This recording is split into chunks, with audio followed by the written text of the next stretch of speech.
नमस्कार, ये आकाशवाणी चंडीगढ़ है। अब आप प्रतिका से प्रादेशिक समाचार सुनिए। भारतीय जनता पार्टी ने केंद्रीय गृह मंत्री अमित शाह और मध्य प्रदेश के मुख्यमंत्री मोहन यादव को हरियाणा बीजेपी विधायक दल की बैठक के लिए केंद्रीय पर्यवेक्षक नियुक्त किया है। कार्यवाहक मुख्यमंत्री नायब सिंह ने बताया, 16 तारीख को हमारे जो इंचार्ज लगे हैं, जो ऑब्जर्वर आए हैं, आदरणीय अमित शाह जी भारत के गृह मंत्री और हमारे मोहन यादव जी, केंद्र ने उनको ऑब्जर्वर के रूप में नियुक्त किया है। 16 तारीख को सभी हमारे लेजिस्लेटिव मेंबर्स उनके साथ मीटिंग होगा। मीटिंग के बाद सारा शपथ ग्रहण का 17 तारीख को कार्यक्रम होगा। कुरुक्षेत्र से सांसद नवीन जिंदल ने कहा कि लाडवा को ट्रैफिक जाम जैसी समस्या से मुक्ति दिलाने के लिए जल्द ही कोई योजना तैयार की जाएगी। उन्होंने कहा कि मुख्यमंत्री नायब सिंह के सहयोग से क्षेत्र के विकास के लिए काम किया जाएगा। सांसद नवीन जिंदल मुख्यमंत्री नायब सिंह के विधायक चुने जाने पर कार्यकर्ताओं की ओर से रखे गए आभार समारोह में बोल रहे थे। श्री जिंदल ने कहा कि लाडवा अब मुख्यमंत्री का शहर बन गया है। ये गौरव की बात है कि मुख्यमंत्री ने लाडवा विधानसभा को चुनाव लड़ने के लिए चुना। श्री जिंदल ने कहा कि चुनाव प्रचार के दौरान उन्होंने मन से एक बात कही थी कि हरियाणा की जनता जागरूक है, वो उसी को चुनेगी जिसे केंद्र में चुना है। उन्होंने कहा कि 57 साल के इतिहास में केवल 1987 से 1989 तक का समय ऐसा था जब केंद्र में कांग्रेस और प्रदेश में लोकदल की सरकार थी। उसके अलावा जिसकी सरकार केंद्र में रही उसी की सरकार प्रदेश में रही। सांसद ने कहा कि इस बार पूर्ण बहुमत के साथ बीजेपी की सरकार बनी है। उन्होंने कहा कि इससे पहले बीजेपी के सहयोगी दल के साथ सरकार बनी थी और निजी स्वार्थों के चलते कई बार सहयोगी दल जनहित के उन कार्यों को पूरा नहीं होने देते जो सरकार करना चाहती है।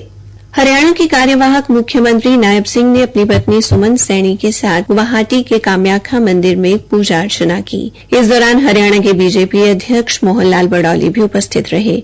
मुख्यमंत्री ने मां से प्रदेशवासियों के उज्जवल भविष्य की कामना की और प्रार्थना की कि प्रदेशवासी आगे भी हरियाणा के विकास में योगदान देते रहे।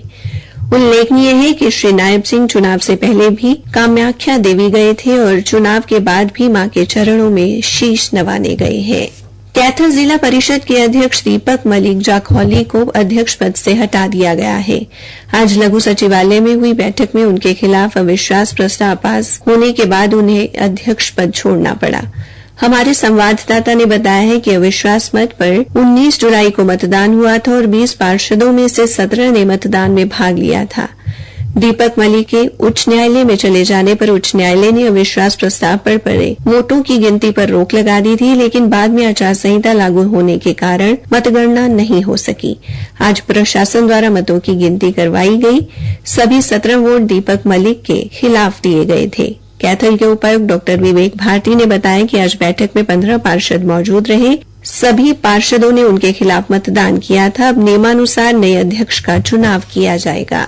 हरियाणा स्वास्थ्य विभाग ने राज्य के सभी मुख्य चिकित्सा अधिकारियों को अपने अपने जिलों में मेडिकल बोर्ड गठित करने का निर्देश दिया है, जिसका उद्देश्य विभिन्न विभाग, बोर्ड और निगमों में ग्रुप सी और डी के विभिन्न पदों के लिए सफल उम्मीदवारों की मेडिकल जांच को सुविधाजनक बनाना है। सभी मुख्य चिकित्सा अधिकारी को इस संबंध में जारी एक पत्र में स्वास्थ्य सेवाओं के महानिदेशक ने कहा कि सभी जिलों में मेडिकल बोर्ड की स्थापना से सफल उम्मीदवारों की मेडिकल जांच यथासंभव शीघ्रता से हो सकेगी।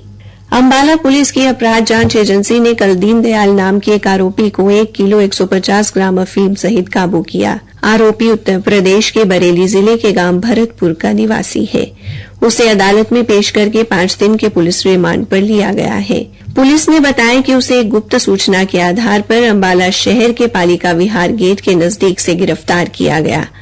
तलाशी लेने पर उससे 1 किलो 150 ग्राम अफीम बरामद हुई। इसी के साथ ये समाचार बुलेटिन समाप्त हुआ।